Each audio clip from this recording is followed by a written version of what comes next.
12.4 takes our steps of probability that we learned in 12.3 where they were single events, and we're going to start having more than one event, and that's called a compound event. So if I have two platters, maybe I have two platters of snacks, they're both sitting on the table, I might say, what's the probability of grabbing a snack? And that means I could grab it from platter A, or I could grab a snack from platter B. And so when we start looking at it, we are now going to be using ors and ands. Okay. For 12.4, we are specifically going to be looking at ors. So we are picking something. We're choosing one item. We are having an event, and we're saying, what are the ways that we can answer our event as a yes? But now I have, it could be yes from my first event, our event A, or it could be yes from our event B, and I'm still going to call it good. Okay. So when we look at the probability of an event being coming from A or B, or always means addition. So when we see or, we're going to replace that with an addition sign. And we can say the probability of event A happening or B happening is the same as the probability of the first one plus the probability of the second. We are simply going to add them together. Now, as we start looking at two or more events, we have to decide, how do these events play out? Are they independent, which means they are mutually exclusive? So the term that we use is mutually exclusive. There we go. Okay. Which means that they have no overlap. They have nothing in common. So that means I roll one die, and then I pick that die up again and I roll it again.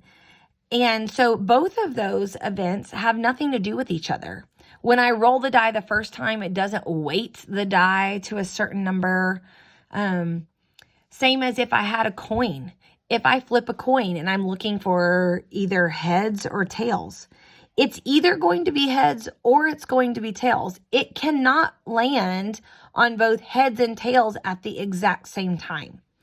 So when these two events cannot happen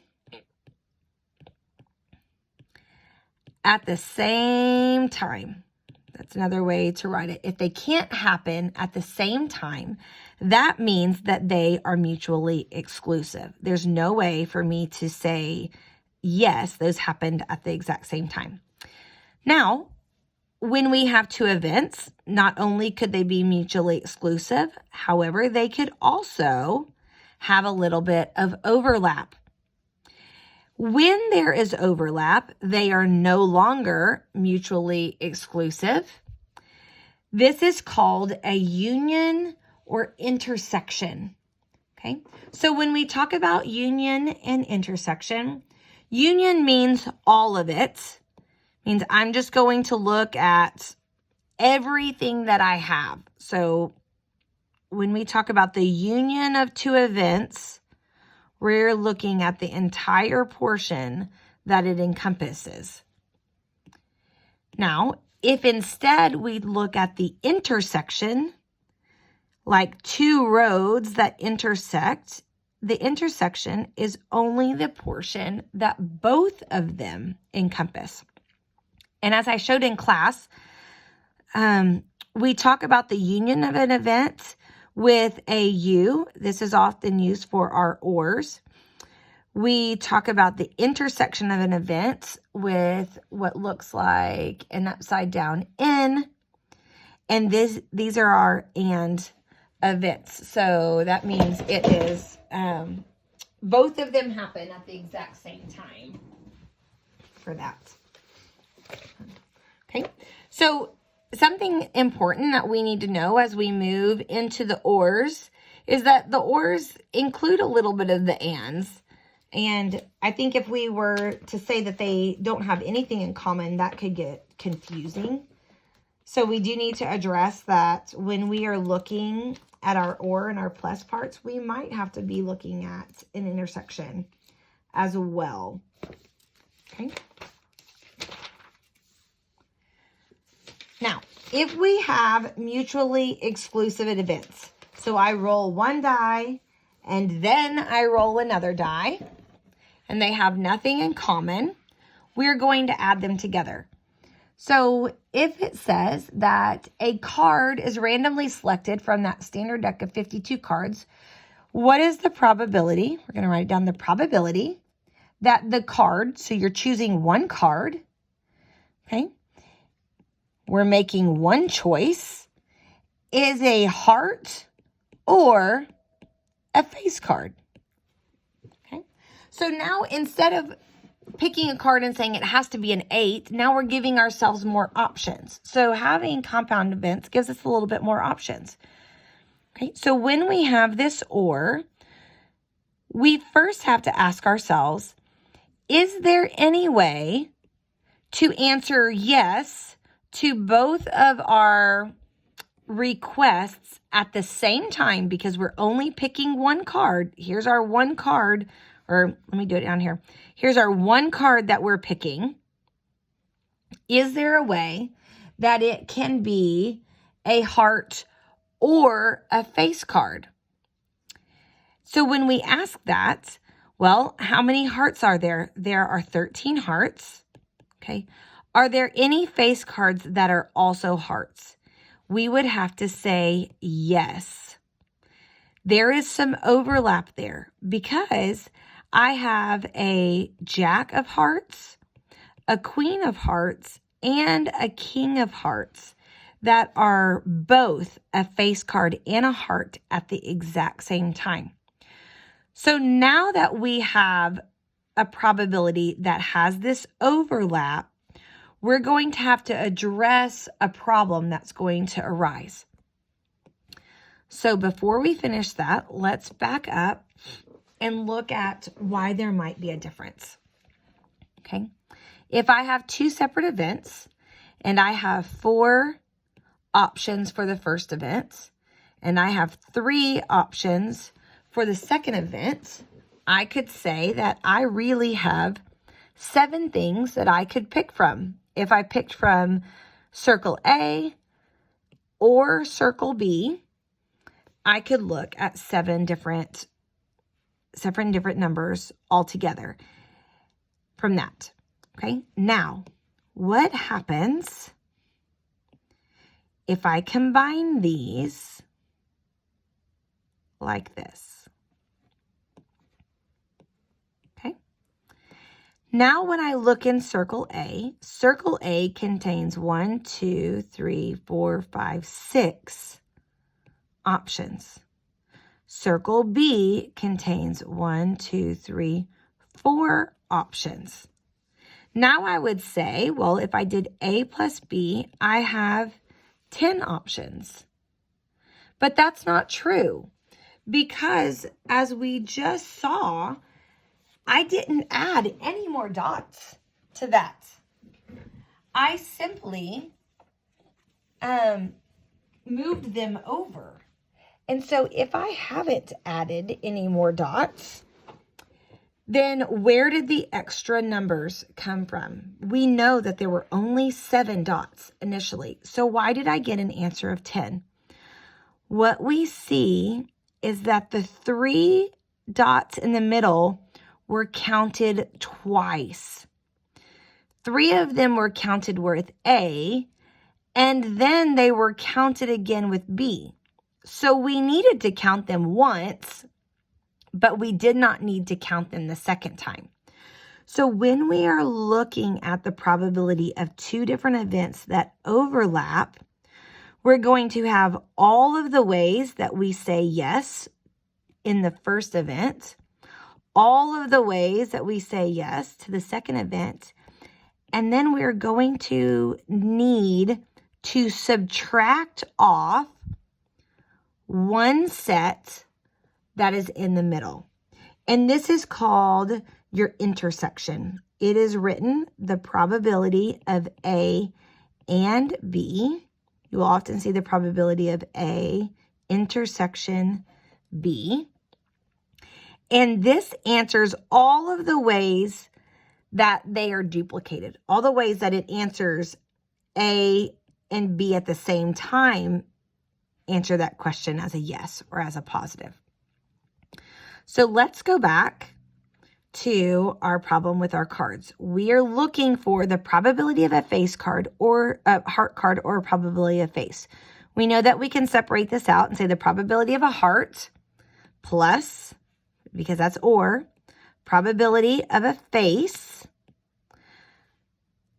So if I wrote the probability of a heart, I know I have 13 cards out of 52 that are hearts. I know that for face cards, there's 3 in each suit. So there's 12 face cards total. 12 out of 52 are face cards. But now I've counted this Jack of Hearts, Queen of Hearts, and King of Hearts in my hearts. And I have also counted them over here in the face cards because these are the same 3 cards. I counted here, I counted the heart portion of them. And in the second part, I counted the face portion of it. So we know that we have counted these 3 cards twice. So we need to subtract off the intersection of face and heart out of a certain number of cards. Well, we know it's out of 52. So how many cards can we say answers this yes? They are both a face and a heart at the exact same time. Well, we know that there's 3 of them. So for our final probability, we have the probability of a heart plus the probability of a face card minus our overlap, where it is both a face and a heart at the exact same time. Okay. And then we briefly hit on complements in 12.3. They discuss it again here in 12.4, just reminding us that what we do have plus what we don't have always has to equal 1. So we've got the probability of our event plus the probability of the complement of our event always has to equal 1, because sometimes it's easier to find the opposite than it is to find what they have actually asked for us to do. So on your homework in 16 through 24, they are wanting us to look and use the equation that says the probability of event A or event B is equal to the probability of my first event, or means plus, the probability of my second event, minus the probability of A and B. Any overlaps, that's how we take out those duplicates in there. So you're going to be using this equation that is set up and simply plugging in the numbers. So if you set this up at the beginning of each question, let's look at 16. It says the probability of A is 0.4. So we would drop that in right there where probability of A. Probability of B is 0.35. The probability of A or B, so that falls over here, is 0.5. And we would need to find, we are looking for this X. So what we have here is a simple linear equation that we can solve. We've got one variable. We're going to take 0.5 and say it is equal to 0.75 minus X. Move our X so it's positive. Move our 5 so all of our numbers on the same time. And we have X is equal to 0.75 minus 0.5, which gives us 0.25. Now, then they ask, state whether A and B are mutually exclusive. So what tells us if A and B are mutually exclusive is this value right here. Remember, when we have 2 separate events, when there is no overlap, then they are mutually exclusive. We get to say yes. However, if there is any sort of overlap at any place, then they are not mutually exclusive. So if we come up with a value for A and B, we have to answer the question as no. And we got 0.25. So we got a value for A and B. So no, these are not mutually exclusive. The only way we will have mutually exclusive events is if this number is a 0 and there is no overlap in there. Okay. Now for 25 through 28, they want you to find the complement. So they give you one and they want you to find the others. Remember, the event plus the complement always has to equal 1. So this is simply subtracting the numbers that they're giving you from 1. So if the probability of an event is 0, then the probability of your complement has to be 1. We're simply looking and working with remembering that these two, the event and the complement, add up to be 1. Okay. Now, for choosing cards 29 through 34, it's talking about a deck of cards. Again, they're addressing us right at the beginning, saying we've got 52 cards, and they're asking to find the probability of a given event. Now, we need to watch the wording that they are using so we know which portion that we need to fill out. Okay? So it says, what is the probability of drawing a queen and a heart? Okay? And so they've thrown an and in here, which is really what we're going to address in 12.5, but we can use our formula that says the probability of a queen or a heart is equal to the probability of a queen plus the probability of a heart minus the probability of a queen and a heart. So they're asking us to find this portion. So let's find our first portion. So the probability of drawing a queen, there's 4 out of 52 that give us a queen. The probability of drawing a heart, there's 13 out of 52. Give us that one. Okay. A face card. And then we would subtract off the probability of them both being a queen and a heart. Okay. So in this, just for the sake of having this as a card, we can know that how many ways can we answer the question, it is both a queen and a heart at the exact same time? Well, we know that there is only one way that it can be both a queen and a heart at the exact same time because there's only one queen of hearts. So that would give us the probability of a queen or a heart would be 16 out of 52 if we were looking for queen or a heart for that one, which is going to be 30. So number 30. So we kind of answered both of those at the exact same time. Okay. For number 32, it says, what is the probability? I'm sorry, I'm shaky. What is the probability of it being a 5 or a 6? So again, we are drawing one card. We need to know the probability of a 5 plus, because or means plus, the probability of a 6 minus any overlap. Is there any way that I can draw one card and it be both a 5 and a 6 at the exact same time? We would answer no to that. And so these are mutually exclusive events. We cannot draw one card and have it be both a 5 and a 6 at the same time.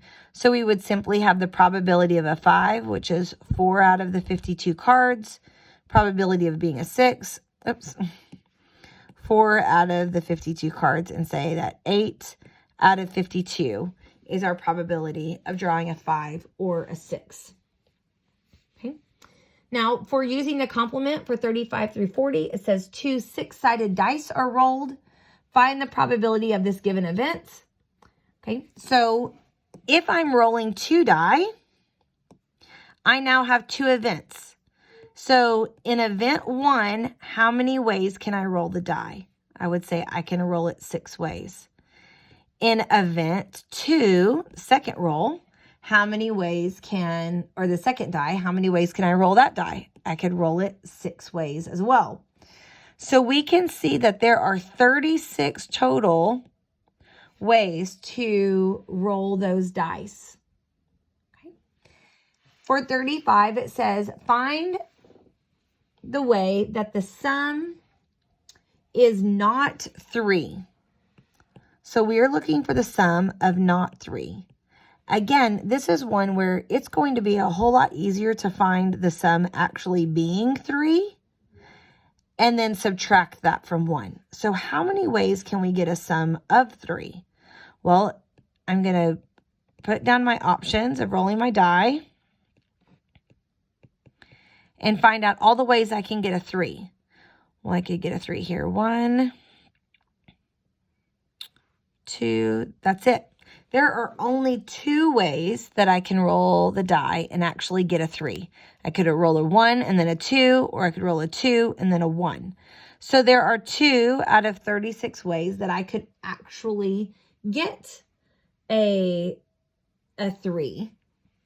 So that means that there are 34 out of 36 ways that it would not be a 3. And we would simplify that to 17 over 18. Just make sure and simplify your thing. So again, this is a good example where we've got something that it was a lot easier to find the opposite than it was to find what they were asking us to find in the first place. Okay. So for 12.4, the main thing that you need to take away is knowing that your complements add up to the number 1, and knowing that when we have an or, that we are changing or into a plus sign. And that if it is mutually exclusive, all we are doing is adding the probability of one event and the probability of the second event. But if there is some overlap, we are still going to add them together, but this little section in the middle gets counted twice. So we need to subtract off the probability of it being both A and B at the same time.